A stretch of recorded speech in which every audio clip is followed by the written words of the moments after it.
넓고 큰 바다 가운데 커다란 배가 풍랑을 만났습니다. 큰 배는 풍랑을 견디다 못해 이제 서서히 가라앉고 있는 그런 상황입니다. 선원들은 구명보트에 오르느냐 정신이 없습니다. 배가 완전히 침몰하는 순간 갑자기 한 선원이 선실로 뛰어갑니다. 그리고 나왔습니다. 가까스로 구명보트에 오른 한 선원의 손에 무언가가 쥐어져 있습니다. 퉁명스럽게 선장이 묻습니다. 도대체 목숨을 걸고 가져온 게 뭔가? 선원은 조심스레 손을 내밀어 보여줍니다. 꼭 쥔 손 안에는 바로 나침반이 있었습니다. 결국 이 나침반으로 통하여서 육지에 도착하여서 무사히 구조받을 수 있었습니다. 나침반의 특징인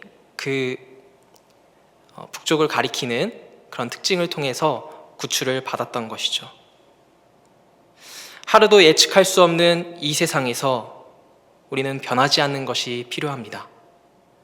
여러분의 나침반은 무엇입니까? 만약 여러분이라면 풍랑 속에서 무엇을 붙잡으셨겠습니까? 오늘 본문은 우리가 잘 아는 그런 내용입니다. 예수님께서 제자들과 함께 배를 타시고 나가시다가 큰 광풍을 만나고 물결이 배에 부딪혀 들어와서 배에 한가득입니다. 그런데 예수님은 주무시고 제자들은 죽겠다고 소리를 질렀습니다. 그래서 예수님께서 제자들을 책망하시고 풍랑을 잔잔하게 하시는 그런 사건의 내용입니다. 우리가 세상을 살다 보면 삶이 흔들릴 때가 있습니다. 마치 풍랑을 만난 배처럼 우리의 인생이 요동칠 때가 있습니다. 우리의 인생이 흔들릴 때 위험한 것은 흔들리는 것 자체가 아닙니다. 우리 인생이 흔들릴 때 우리가 정신을 잃고 방향을 놓치는 것이 위험한 것입니다. 우리가 바라보아야 할 방향을 놓치는 것이 문제인 것이죠. 다른 말로 하면 우리가 어디를 바라보느냐가 중요하다는 것입니다. 우리가 바라봐야 할 곳은 바라보면 아무 문제가 되지 않습니다. 그런데 삶이 흔들리면 어디를 바라봐야 될지 헷갈립니다. 알 수도 없게 됩니다. 배를 타고 항해하는 사람들은 나침반을 끝까지 붙잡고 간다고 합니다. 정말 중요하기 때문에요. 나침반을 붙잡고 어디로 가고 있는가를 바라보는 것이 굉장히 중요하다는 것이죠. 우리가 자동차를 운전할 때도요, 비슷합니다. 처음 이제 배울 때 악셀에다 배우고 브레이크 배우고 그리고 이제 각종 기능들을 배우는데 이제 차선을 맞출 때 그 가려는 방향을 정확히 보라고 이제 강사분들이 많이 그렇게 설명을 해주시더라고요. 저도 이제 배웠을 때 그렇게 가르쳐 주시더라고요. 그래서 우리가 좌회전을 하든 우회전을 하든 이제 그 방향을 보고 가야 된다는 것이죠. 만약에 좌회전을 했는데 우측을 보고 좌회전을 한다고 하면은 이제 엉뚱한 방향을 갈 수밖에 없다는 것입니다. 그래서 우리의 시선이 굉장히 중요합니다. 우리가 어디를 바라보느냐, 우리의 시선을 어디에 고정시키느냐, 우리의 인생길을 결정하기 때문입니다. 본문에 보면 제자들이 탄 배에 물이 덮이게 되었습니다. 그런데 예수님은 주무시고 계셨습니다. 제자들은 밀려오는 거대한 그 풍랑으로 인해서 정신이 없습니다. 제자들은 풍랑 때문에 예수님을 제대로 보지도 못했습니다. 제자들은 예수 그리스도가 누구신지도 알지 못했습니다. 풍랑이 몰아치니까 그들의 믿음이 한순간에 드러났습니다. 풍랑이 치기 전에는 어떠했습니까? 믿음의 상태를 잘 알 수가 없었습니다. 우리도 마찬가지입니다. 평소에는 우리가 어떤 사람인지 잘 알 수 없습니다. 그런데 어떤 문제가 터지면 우리의 정체가 드러납니다. 평소에도 좋은 이야기들, 고상한 이야기도 하고 멋진 말도 하고 믿음이 있는 것처럼 보이지만 한 번 흔들리면 금세 밑바닥이 드러납니다. 제자들은 풍랑 앞에서 우리가 죽게 된 것을 돌보지 아니하십니까? 라고 주님께 소리치며 항의합니다. 그런데 주님은 주무시고 계셨습니다. 예수님께서 뭔가 조치를 취하셔야 되는데 주무시는 것이 제자들 마음에는 정말 답답합니다. 우리가 신앙생활 하다 보면은 우리의 생각과 다르게 행동하시는 주님과 자주 마주하게 됩니다. 내가 기대하는 것이 예수님은 아니실 때가 있어요. 우리의 신앙이 꼬이는 것은 주님의 기대와 나의 기대가 이렇게 부딪히기 때문입니다. 주님은 갈릴리 바다를 건너는 동안에 주무시는 것을 통해서 제자들에게 기대하는 것이 있었습니다. 그런데 제자들은 다른 것을 기대하고 있었어요. 제자들은 주님께서 풍랑 속에 있는 자신들을 도와줄 것이라고 기대했는데 주님은 주무시고 계셨습니다. 그래서 제자들은 불안했습니다. 내가 생각하는 예수님이 아닐 때 사람들은 불안해합니다.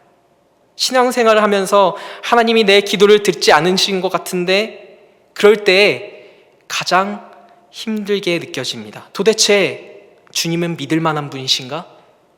힘든 순간에 주님은 나와 전혀 상관없는 것처럼 보일 때 사람들은 낙심하죠. 신앙생활 하다 보면 결정적인 순간에 하나님이 나의 기도를 듣지 않으시고 도와주지 않는 것처럼 생각할 때가 있습니다. 나의 기도는 듣지 않은 것 같고 오랜 침묵에 하나님께서 주무시는 것 같이 느껴집니다. 가장 힘들고 어려운 순간에 하나님이 보이지 않습니다. 그럴 때야말로 말로 다 표현할 수 없을 정도로 답답하고 정말 어려운 마음이죠. 오늘 말씀 본문을 보면 제자들은 풍랑으로 인해 죽을 지경에 놓여 있습니다. 그런데 주님은 주무십니다. 말이 되지 않습니다. 그러나 이것은 오해입니다. 우리 인생에 있어서 가장 큰 어려움은 하나님을 잘 알지 못하고 하나님에 대해서 오해하는 것입니다. 주님께서 주무신다는 것은 제자들에게 일종의 나침반과 같습니다. 위기 속에서 무엇을 바라봐야 하는지 제자들에게 가르쳐 주는 것입니다.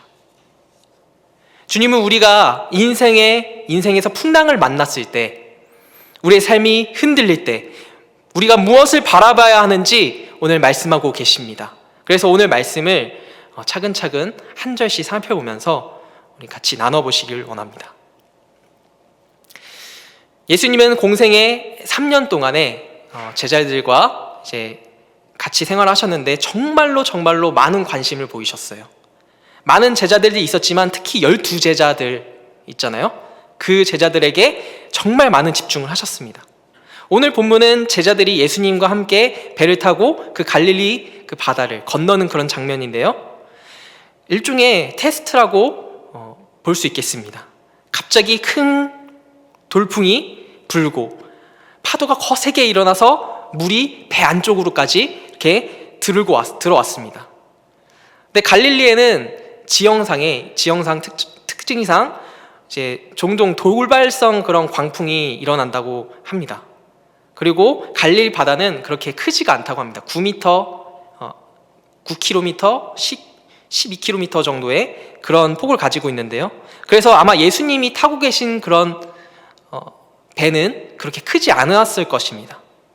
그런데 항해 도중에 광풍이 일어나서 물이 계속해서 배 안으로 들어오게 된 것이죠. 배는 침몰 직전에 놓여 있습니다. 배에 타고 있는 제자들은 과거의 직업이 주로 어부들이기 때문에 웬만해서는 파도를 두려워하거나 풍랑을 두려워하거나 그러지 않았을 것인데 매우 두려워했다고 오늘 말씀 본문에 보면 상당히 큰 광풍이었을 것이라고 예상을 할 수 있습니다. 우리가 오늘 말씀에서 먼저 생각해 볼 것은 이 사건의 시작 부분입니다. 제자들은 왜 이런 상황을 겪게 되었을까요? 우리 35절을 같이 한번 보시겠습니다. 제가 읽겠습니다. 그날 저물 때 제자들에게 이르시되 우리가 저편으로 건너가자 하시니 라고 말씀하십니다. 배를 타고 저편으로 누가 건너가자고 제안을 했습니까? 바로 예수님이십니다. 그런데 문제가 터진 겁니다. 그동안에 예수님과 함께한 시간은 기적의 계속 연속이었습니다. 그런데 갑자기 광풍이 일어나고 배가 뒤집히게 생긴 겁니다. 무엇보다도 이 항해는 예수님이 제안한 그런 항해인데 말입니다. 본문은 주님과 동행하는 일 가운데 일어난 일이라고 그렇게 말씀하고 있습니다. 36절에 보면요, 36절을 같이 화면을 보시고 같이 읽겠습니다. 시작. 그들이 무리를 떠나 예수를 배에 계신 그대로 모시고 가매 다른 배들도 함께 하더니, 이 배는 주님과 함께 하심에도 불구하고 풍랑이 일어났다는 것입니다. 예수님과 함께 배를 타고 있는데 풍랑이 일어났다는 사실은 받아들이기 힘들 수 있죠. 그런데 여기서 풍랑에는 여러 가지 원인이 있을 수 있다는 겁니다. 먼저는 우리의 죄와 허물일 수도 있고요. 그리고 미련한 선택 때문에 우리의 실패들, 그런 것들이 있을 수 있습니다. 그리고 마귀가 주는 고난일 수도 있겠습니다. 그런데 어떤 경우는 주님 말씀대로 살아갈 때 생기는 어려움도 있습니다. 주님이 우리를 고난 가운데 몰아넣으실 때가 있다는 것입니다. 이런 때에 이유가 있습니다. 고난을 통하여서 우리를 연단시키기 위함이기 때문입니다. 그렇다면 오늘 말씀의 본문에 풍랑이 왜 일어났을까요? 예수님이 그 갈릴리 바다를 건너가고자 하시자고 말씀하신 것은 그렇게 말씀하신 거로 보아서 우연이 아니라 의도된 풍랑이다라고 볼 수 있겠습니다. 제자들에게는 굉장히 황당한 사건이겠죠. 조금 전만 해도 예수님이 일으키신 기적들, 그 이적들을 보았고요, 예수님을 따라다니면서 말씀을 배우고, 그리고 많은 사람들이 쫓아오는 것을 보면서 정말 흥분되지 않은 일이 아닐 수가 없습니다. 그런데 갑자기 광풍이 불기 시작하고 죽기 직전까지 간 것입니다. 주님은 지금 분명한 의도를 보이시고 제자들을 그 자리로 이끄신 것입니다. 제자들이 이 풍랑으로 인하여서 어떻게 반응한가를 보고 싶어 하시는 것입니다. 풍랑은 좋은 시험지라고 할 수 있겠습니다. 거대한 풍랑 앞에서 그 믿음의 실체가 속속히 드러나고 있는 것이죠. 평소에는 잘 모릅니다.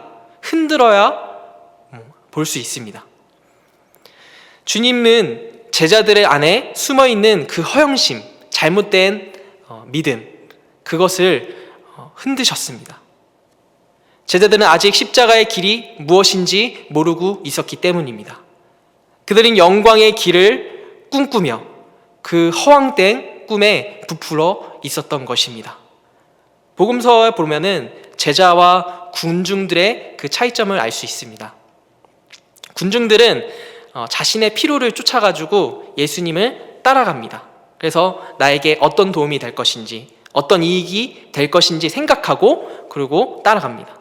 그러나 제자의 길은 세속적의 그런 성공과는 거리가 좀 멉니다.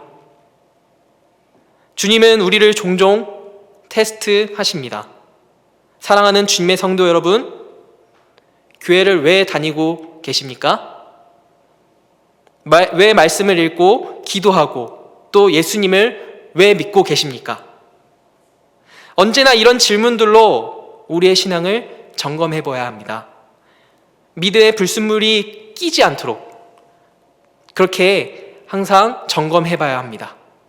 우리 인생에는 예상치 못한 그런 풍랑이 일어날 때가 있습니다. 그때 우리 안에 있는 숨어 있는 것들을 다 드러냅니다. 나의 믿음이 진짜인지 가짜인지, 시련의 광풍이 일어나면은 그 믿음의 상태를 점검하기가 참 어렵습니다. 주님이 우리를 흔들어 놓으실 때가 있습니다. 그 믿음의 대상이 무엇인지 확인해서이기 때문입니다. 세상의 모든 것들은 다 흔들립니다. 주변 환경도 흔들리고요, 사람도 흔들립니다. 그래서 사람들은 흔들리지 않고 또 어려움을 당하지 않기 위해서 높은 곳으로 올라가려고 하죠. 그렇게 되면 어떻게 됩니까? 송두리째 뽑혀버립니다. 흔들리지 않는 것을 바라보고 붙잡아야 합니다. 제자들도 그 훈련, 그 테스트를 받고 있는 것입니다. 주님은 그들 안에 있는 거품을 제거하시고 제자의 길을 걸어갈 수 있도록 가르치시고 그렇게 훈련하고 계시는 것입니다. 그런데 제자들은 풍랑 앞에서 주님의 테스트를 실패합니다. 우리 40절을 한번 같이 보겠습니다. 제가 읽겠습니다. 이에 제자들에게 이르시되 어찌하여 이렇게 무서워하느냐? 너희가 어찌 믿음이 없냐 하시니. 주님은 말씀하십니다. 책망하십니다. 어찌 믿음이 없느냐고 책망하십니다. 그리고 왜 무서워하느냐고 책망하십니다. 이 두 대목은 서로 연결되어 있습니다. 믿음이 없으면 두려워할 수 있습니다. 또한 두려워하고 무서워하는 이유는 믿음이 없기 때문인 것입니다.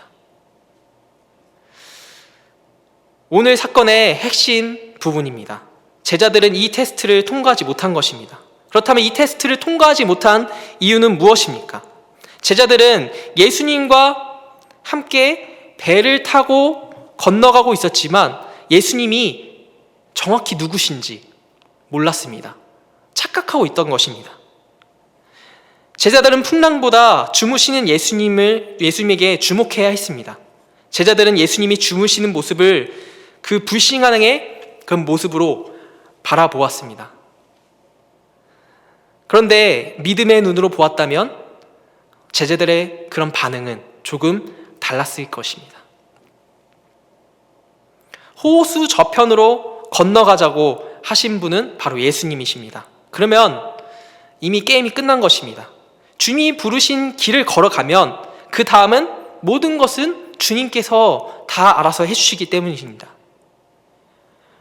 주님은 우리를 부르실 뿐만 아니라 우리의 길을 책임져 주시는 분이시기 때문입니다. 살다 보면 별의별 일들이 일어납니다. 그때에도 시선은 그리스도께로 고정해야 이 문제로부터 빠져나오는 것입니다. 그렇다면 우리의 모든 문제를 책임지시는 예수 그리스도는 누구십니까? 본문 39절을 같이 한번 읽어보도록 하겠습니다. 화면을 보시고 같이 읽어보겠습니다. 시작! 예수께서 깨어 바람을 꾸짖으시며 바다더러 이르시되 잠잠하라 고요하라 하시니 바람이 그치고 아주 잔잔하여지더라. 이렇게 말씀하십니다. 주님은 바람을 꾸짖으시고 바다를 향해 명령을 내리셨습니다. 주님이 말씀하시니까 모든 상황이 해결된 것입니다. 본문 41절에는 그들이 심히 두려워하여 서로 말하되 그가 누구이기에 바람과 바다도 순종하는가 하였더라 라고 말씀하십니다. 제자들은 예수님을 따르고 있지만 예수님이 누군지를 도무지 알지 못했습니다. 그동안 제자들에게 보여주신 일들이 얼마나 많습니까?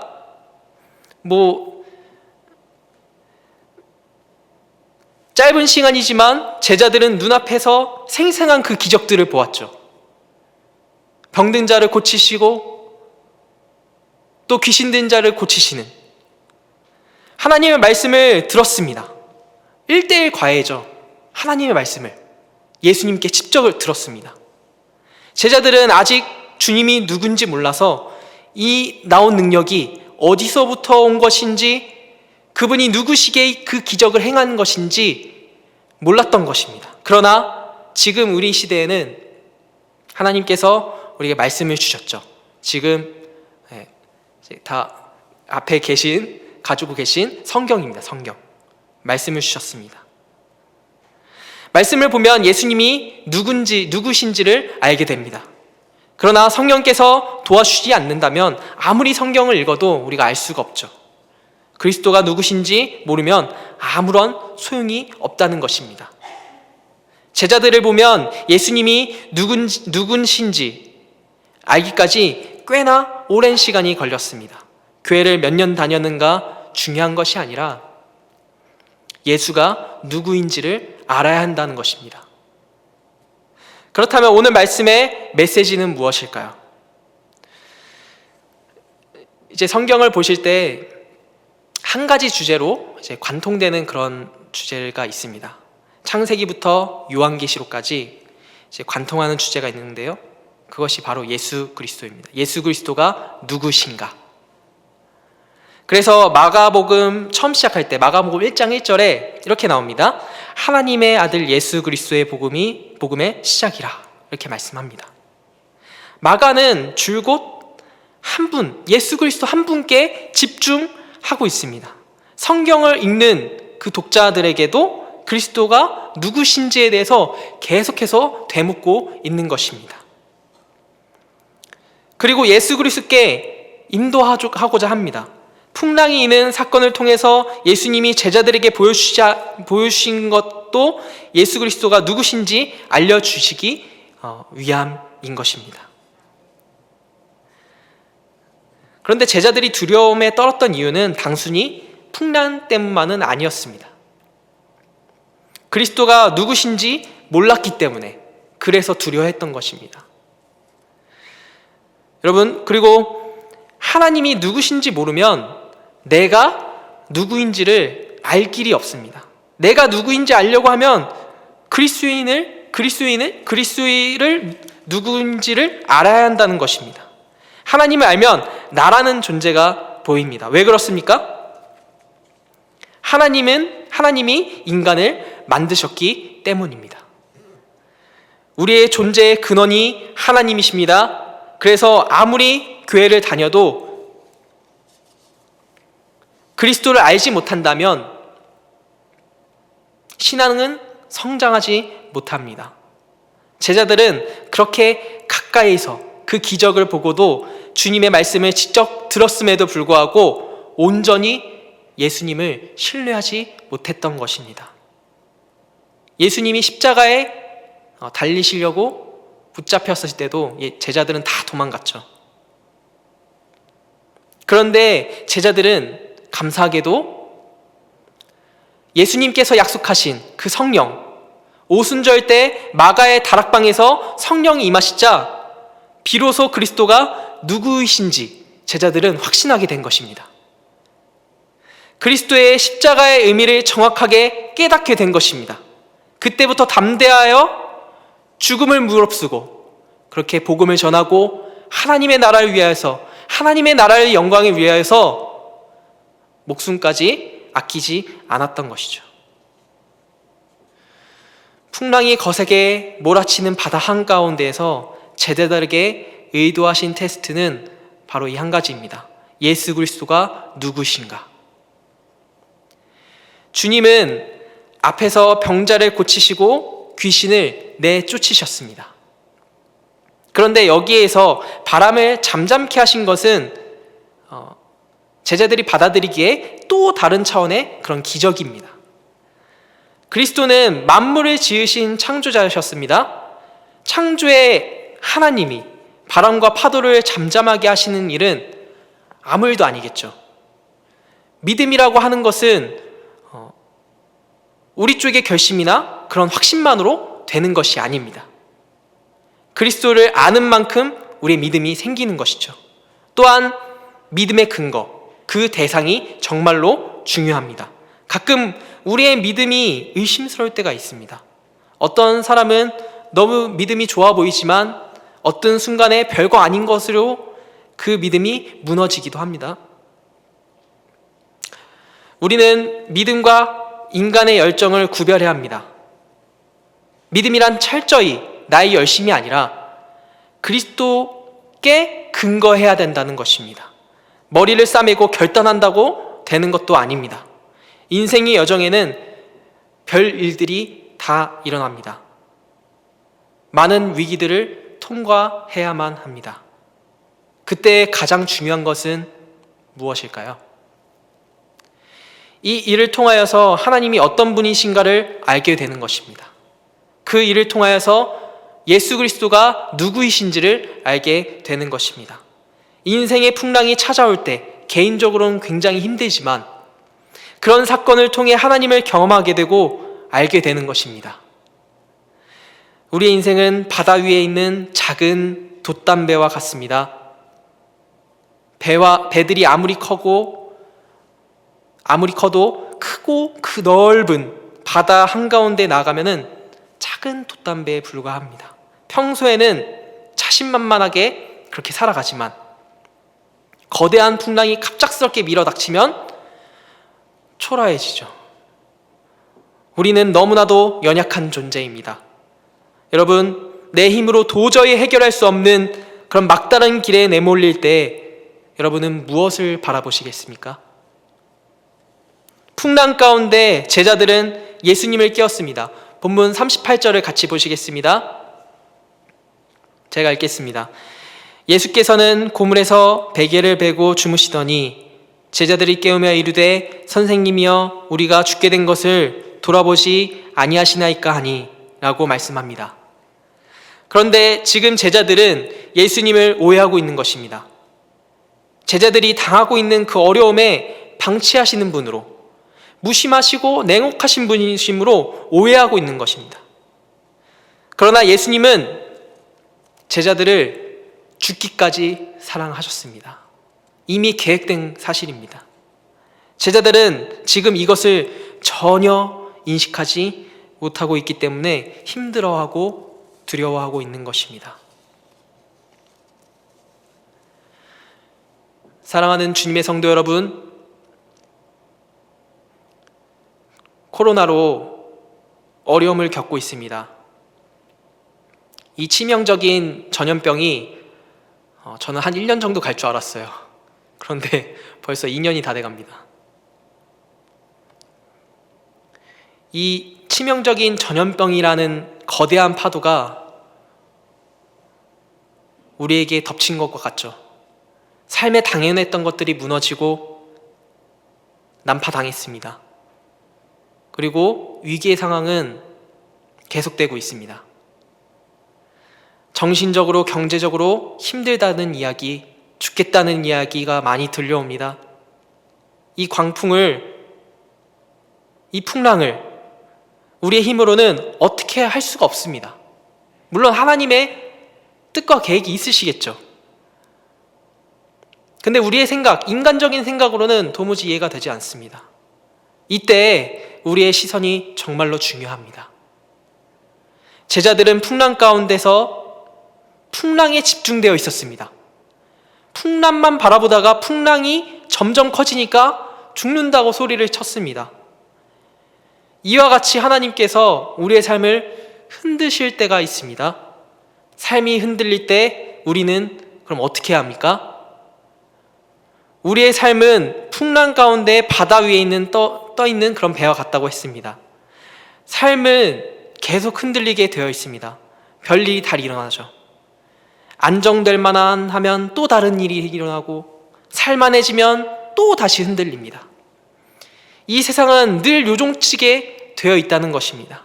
우리가 바라보는 것은 모두 흔들리고 있다는 것입니다.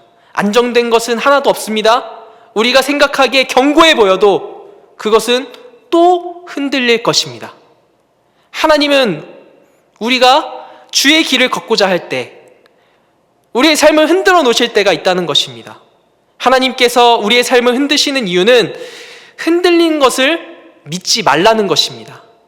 흔들리는 것을 바라보고 살면 인생은 계속해서 흔들리게 되어 있습니다. 흔들리는 세상에서 흔들리지 않는 삶을 살려면 흔들리지 않은 것을 바라봐야 된다는 것입니다. 그러므로 우리의 삶 속에서 일어난 상황보다 먼저 예수 그리스도를 바라봐야 된다는 것입니다. 오늘 본문 말씀을 통해서 예수 그리스도를 믿고 따라갈 때에도 풍랑이 일어날 수 있다는 것을 보았습니다. 이미 성도님들 중에서 풍랑을 많이 겪으시고 잠시 쉬고 계시거나 아니면 이미 풍랑을 겪고 죽을 똥살똥 그렇게 하나님 앞에 몸부림치고 계신 분도 계실 겁니다. 풍랑이 닥칠 때 너무 당황하지 마십시오. 예수님이 여러분과 함께 하십니다. 그리고 여러분은 예수 그리스도를 믿는 하나님의 자녀입니다. 위기의 때가 하나님의 역사를 경험할 수 있는 아주 좋은 때입니다. 예수를 더 깊이 알아가는 주님의 은혜가 있길 바랍니다. 우리에게 별의 별일이 다 일어나도 예수님만 놓치지 않으면 됩니다. 풍랑이 요동치고 덮칠 것 같아도, 죽을 것 같아도 우리의 시선을 그리스도에게 고정하면 승리할 수 있습니다. 사랑하는 주님의 성도 여러분, 우리가 풍랑 가운데서 바라보아야 할 것은 풍랑이 아니라 풍랑 속에서도 그리스도 예수를 바라보고 그리스도 예수의 임재를 누리며 살아야 할 것입니다. 주님은 여전히 늘 나와 동행하시고 있지만 그 임재를 누리지 못한다면 아무런 소용이 없는 것입니다. 제자들은 예수님이 바로 옆에 계셨음에도 불구하고 예수님의 정체를 몰랐고 그 임재를 제대로 누리지 못했습니다. 그렇다면 제가 질문 하나 드리겠습니다. 여러분은 인생의 풍랑 속에서 무엇을 바라보시겠습니까? 지금도 풍랑은 끊임없이 일어납니다. 하나님이 허락해 주신 그 생애에 계속해서 풍랑은 일어날 것입니다. 물론 하나님께 기도해야죠. 하나님, 이 풍랑을 해결해 주십시오. 하나님, 도와주십시오. 라고 해야죠. 그러나 더 중요한 것은 우리의 정체가 무엇인지, 예수 그리스도가 누구신지 바라보아야 된다는 것입니다. 우리를 죽일 것 같은 실패의 광풍이 불어 닥칠 때, 어려움이 심할 때 주님에게로 나가는 은혜가 있기를 바랍니다. 어려운 시간을 통해 주님에 대한 신뢰가 더욱 깊어져서 흔들리지 않는 믿음으로 승리하는 여러분과 제가 되기를 간절히 소망합니다. 기도하겠습니다.